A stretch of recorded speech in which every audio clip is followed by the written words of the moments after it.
Hello, and welcome to the To Be Like Christ Bible Study Podcast, where we explore and explain one chapter of the Bible at a time. My name is Luke, and I am thy host. And today's chapter is Genesis 28. Let's go ahead and read the text together. I'm going to be reading from the English Standard Version of the Bible. And while I find it in my Bible, if you have a moment, hit the subscribe button on your podcast player so we can study together again sometime. Let's discuss a little bit of context before we pick up in chapter 48. We really are beginning to wind down the story of Joseph and the story of Genesis. In chapter 47, we discussed Jacob and his 12 sons his 11 sons being presented before Pharaoh and making their request that they want to live in the land of Goshen. And Joseph had kind of orchestrated this. He was going to Pharaoh on their behalf, and Pharaoh happily granted them the land of Goshen. They could live there for the remainder of the famine, and we're going to find out they lived there much longer than that. So they now have a home in Egypt where they're going to be taken care of throughout the rest of this famine, and the text says that they're growing very quickly into a large nation of people. God is blessing them, they're multiplying, they're being very, very fruitful. We talked about in the last chapter how the land of Egypt, or rather the kingdom of Egypt, was swelling in wealth because Egypt, Pharaoh, Joseph, they were the only ones who had resources during this terrible famine. So all the earth was coming to them to buy food. We talked specifically about the Egyptians. The Egyptians,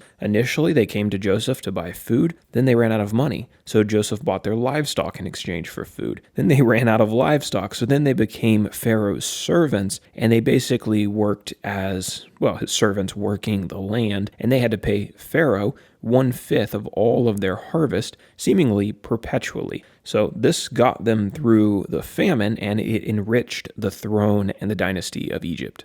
And then at the end of chapter 47, we are told that Jacob is growing very old, and he calls Joseph to his side, and he tells Joseph, or he requires him to make an oath that Joseph will not bury him in the land of Egypt, but rather he'll take his body back to Canaan and bury him with Abraham and Isaac and his other relatives. And Joseph does swear that oath to him. So that brings us to chapter 48. Chapter 48 is a bit of a shorter chapter with just 22 verses, so let's go ahead and read it.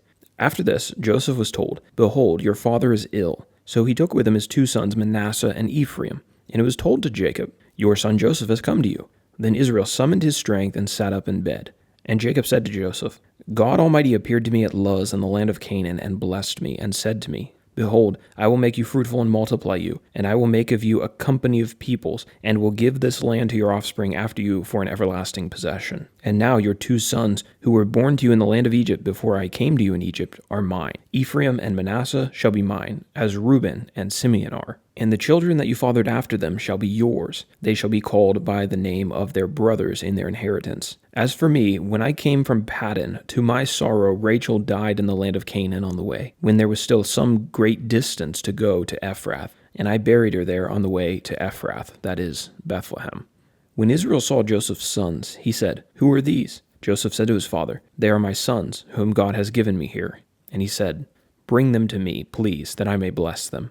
Now the eyes of Israel were dim with age, so that he could not see. So Joseph brought them near him, and he kissed them and embraced them. And Israel said to Joseph, I never expected to see your face, and behold, God has let me see your offspring also. Then Joseph removed them from his knees, and he bowed himself with his face to the earth. And Joseph took them both, Ephraim in his right hand towards Israel's left hand, and Manasseh in his left hand towards Israel's right hand, and brought them near him.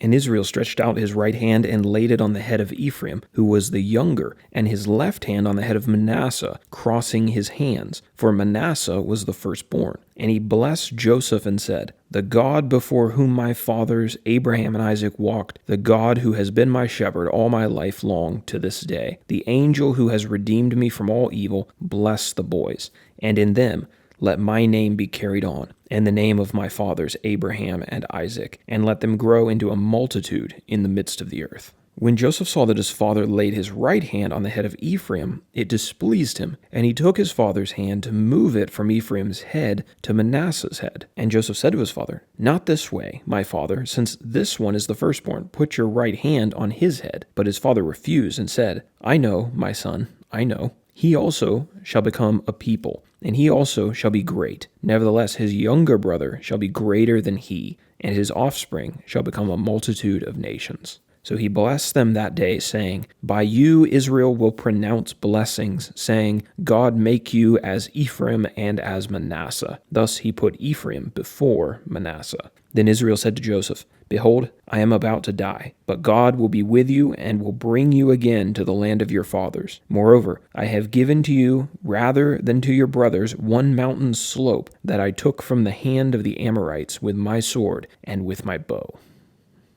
That is the text of Genesis chapter 48. We are seeing the life of Jacob, or Israel, winding down now. He knows and he states that he's about to die. It's not going to be long. And unlike Abraham and unlike Isaac, who announced their impending death and then lived like 30 years longer, that's not going to happen with Jacob. He is reaching the end of his life, and you can see that he's the language there is talking about how he's in bed, he can't see, he has to lift himself up to talk to Joseph and his son. So he's getting weaker and weaker, and his life and his days are about to end. So that's kind of where we are in Genesis 48. Let's go ahead to our PDF, which if you don't have it yet, you can download it for free at tobelikechrist.com, and you can get a book on Amazon with all 50 outlines for Genesis if you would like on Amazon.com. There's links down in the description to both. The PDF has a map on it. It is just kind of cleanly lays out the information that we go over in our podcast. I know some people are audio listeners or audio learners. Some people do better with, actually seeing text on a page. So it's available, and that's the same outline that I'm using as I'm presenting these. So our first section on that outline is always when these events happen. Let's talk about our timeline. Jacob's family moved to Egypt in the second year, or around the second year of the 7-year famine. That was approximately 1706 BC, about 1700 years before Jesus. Jacob lived in Egypt for 17 years until his death. 17 years later, that would place his death at approximately 1689 BC.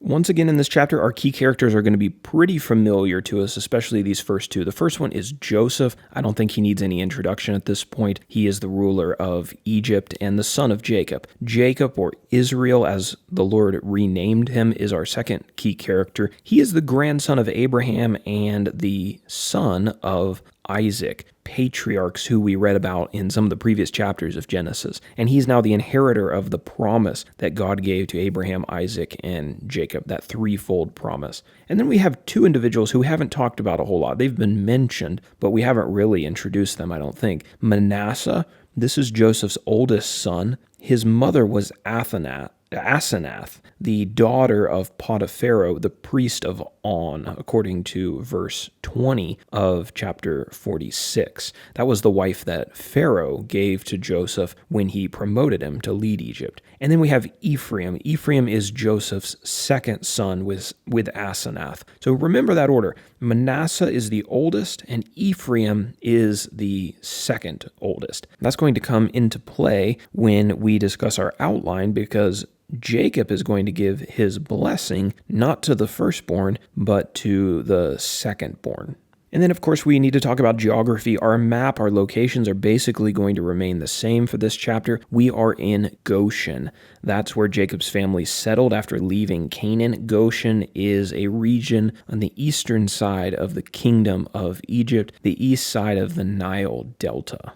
Okay, now let's get into our 22 verses for today. The first section I've got today is verses 1 through 7. Jacob adopts Joseph's two sons as his own. This is going to be important to remember because moving forward, we're going to talk about the tribes of Israel, and they'll take on the names of Jacob's 12 sons, except in a special case, and that is the case of Joseph. You don't read about the tribe of Joseph. You generally read about the tribes of Ephraim and Manasseh. Now, these weren't sons of Jacob like Reuben or Judah or Levi or the tribe of Issachar. No, Manasseh and Ephraim are actually the grandsons of Jacob. They're the sons of Joseph. But here we see Jacob basically adopting them as his own and passing down his name through them. And that's significant as to why we see Manasseh and Ephraim being titled, being the heads of these tribes, and not Joseph. So if you ever wondered, where's the tribe of Joseph? Well, Joseph is probably the most famous of all of the brothers, other than maybe Judah. But you never read about the tribe of Joseph. Why does that happen? Well, this chapter will explain a lot of that. So verses 1-7, Jacob adopts Joseph's 2 sons as his own. Joseph was told he received news that his father was ill. So he took his 2 sons, Manasseh and Ephraim, and he went to visit his father and their grandfather. Jacob sits up in bed when he hears that they're coming, and Jacob told Joseph how God had appeared to him in Canaan and promised to make him a great nation and to give his children Canaan as an inheritance. So he's still got these promises of God in the forefront of his mind. He wants to remind Joseph of this as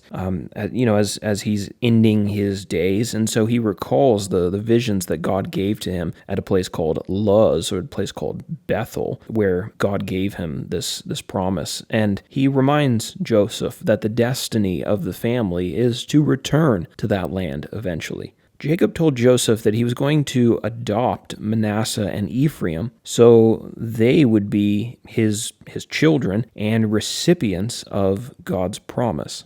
So rather than being Joseph's sons, the 2 boys would be considered the sons of Jacob and Rachel. You remember Rachel, and Jacob makes mention of her here. Rachel was Jacob's wife who died giving birth to Benjamin. She died near Bethlehem, and so he mentions her in this chapter. And so this is, it doesn't seem that significant when you just read it here in chapter 48 if you don't know the rest of the story. But this little section of these 7 verses here is actually quite significant because it explains the names of the tribes of Israel moving forward. So Jacob adopts Joseph's sons, Manasseh and Ephraim, and we'll be talking about the tribes of Ephraim and Manasseh from here on out, basically. And this takes us to section number 2, our final section, verses 8-22. Israel blesses Ephraim and Manasseh. So Jacob, we're told, is very old at this point, and he can't see very well at all. And in fact, it says that he can't see. Isaac and now Jacob, his son, they all had eye problems. And I don't know if that's just because, when you get to be 140-something years old, you need glasses, and they didn't have glasses back then, at least to the design that we have them today, or if it's, some kind of genetic disorder or deficiency in their eyesight. I don't know. But Isaac had really bad eyes and he couldn't see, and now Jacob can't see at the end of his life. Jacob calls Ephraim and Manasseh to him, and he kisses them and embraces them. And Joseph here is anticipating that his father is going to give his grandchildren a blessing. You remember the blessing, the concept of a blessing? It was kind of a sacred thing. There was something prophetic about it. The blessing that Jacob took from his brother Esau. You remember that? This is kind of the same thing. They thought there that Isaac was about to die, and so he was going to give his blessing to Esau, but Jacob and his mother come up with this scheme to get the blessing for Jacob.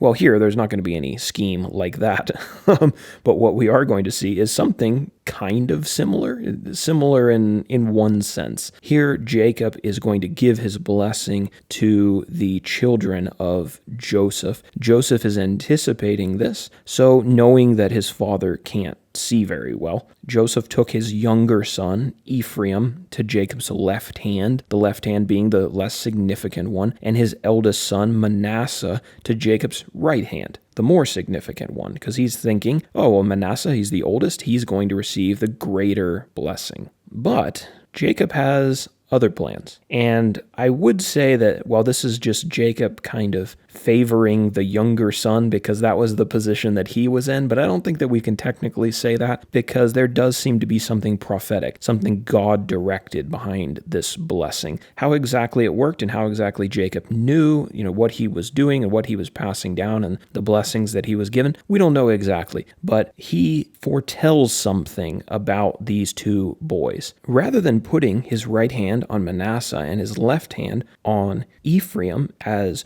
Joseph was expecting, he crosses his arms, and he puts his right hand on Ephraim the younger and his left hand on Manasseh the older. Now Joseph thinks that he's made a mistake. He thinks, my father, he just can't see. He doesn't know what he's doing. He's about to give the better blessing to the youngest son. So he tries to correct his father. But Jacob assured him that he hadn't made any mistake. He knew exactly what he was doing. Ephraim would be greater than his brother, even though he wasn't the oldest. And in that, we see the similarity between the blessing that Jacob received. He was told that he would be greater than his brother Esau. And now Jacob it's his turn to give the blessing, and he says that the younger is going to be greater than the older. So he tells Joseph, no mistake here, Ephraim the younger is going to be greater than Manasseh, his brother. Manasseh is not going to be insignificant. He's going to have a role to play, right? But Ephraim is going to be greater. And I think if you read the rest of the Old Testament, you'll see kind of some highlights on Ephraim and the tribe of Ephraim that don't necessarily get pointed out with the tribe of Manasseh. So this does indeed seem to play out the way that Jacob predicts it. And again, I don't think this is just a prediction. It's not just a wish. It's not just a blessing with no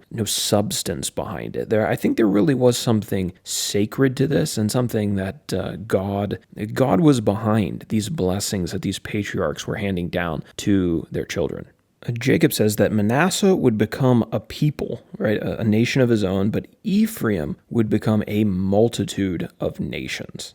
Jacob then blesses Joseph and told him God would eventually take his family back to the land of Canaan. Now, Jacob didn't know exactly when that was going to happen. Maybe he thought it was going to be during Joseph's lifetime. We find out that that's not necessarily the case. It's going to take several generations, and Joseph is going to be long dead by the time the nation of Israel returns to the promised land to inherit their blessing. But Jacob has faith that God's going to give them that land, and one day he's going to lead them back to it. And so I think, again, he's reminding Joseph here, Egypt is not the goal. Egypt is not home. Canaan is home because God says so.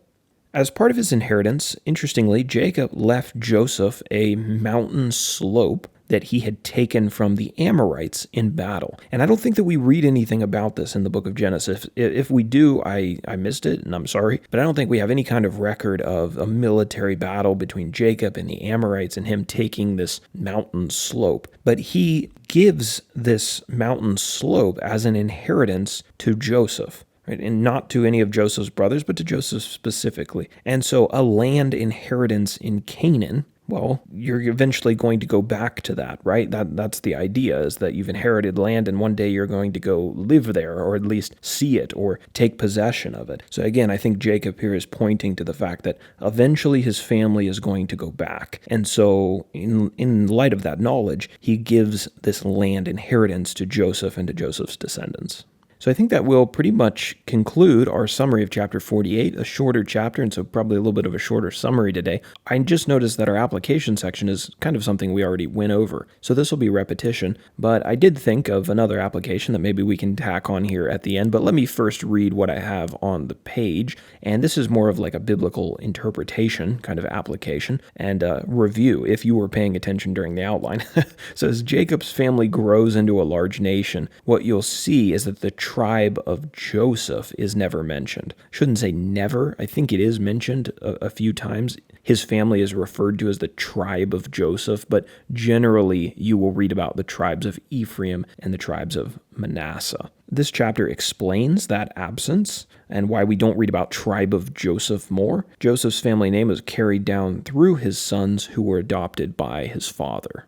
The other application that I was thinking of was it draws on some parallels between our situation here on earth and the Israelites' situation in Egypt. You know, for a while in Egypt, when Jacob's family first got down there, they probably had it pretty good. You know, they were in good with the king. They had food and a great piece of land when the rest of the world was struggling from this famine. And it probably would have been pretty easy to start thinking like, oh, this is our home. You know, we're just going to stay here. We have the favor of the politicians. Our family is well respected, no doubt, because they were the relatives of the guy who had saved the entire nation and who had enriched the throne of Egypt. Been easy to think, oh, this is kind of our home. But you see Jacob insisting several times in the last couple chapters, this is not our home. We we have to go back to Canaan. We have to listen to God's promises. So now, no matter how good it might be for us here now, we need to be looking towards our true home. And this place where we are sojourning now is not that true home. I think there's some application there for our lives. We can live here on earth, and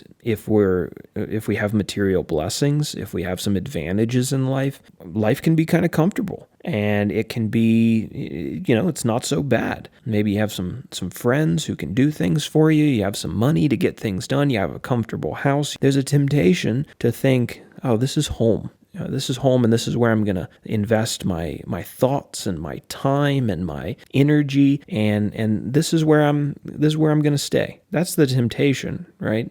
To treat this place like it's the end goal, like this is our home. But the truth is, it's not. And it can be very, very hard to keep ourselves focused on our true home, which is a better home. We know that because God has promised us that it's a better home. And so what we need to be doing is we need to be constantly reminding ourselves, as Jacob was reminding his family, this isn't home. There's someplace else that we need to go. We're just sojourning here. We're just pilgrims here. We're only going to stay for a little bit of time, and then we're going to be gone, and we're going to follow God's promises to our true promised land. We're going to follow them to heaven, and that's going to be way better than anything that this world has to offer. And so don't get sucked in by the temptation of thinking that this world is what you really need to be living for, and that you need to be embracing this place as your long-term home. That's not what we're doing here. Believe God's promises and keep your eyes focused on heaven and not distracted by all the things down here. Jacob didn't want his bones to be left in Egypt because he didn't want that to be his legacy. He didn't want that for people to look at him and think that was where he belonged. He belonged in Canaan. And that's the kind of message that we want to leave as well. This isn't my home. We want to make it clear to people that this world is not our legacy. This world is not the place that we belong. We belong with God in the promised land of heaven. Thanks for studying along with me today. That is Genesis chapter 48, and Lord willing, we'll be back tomorrow to talk about chapter 49, our second to last chapter in the book of Genesis.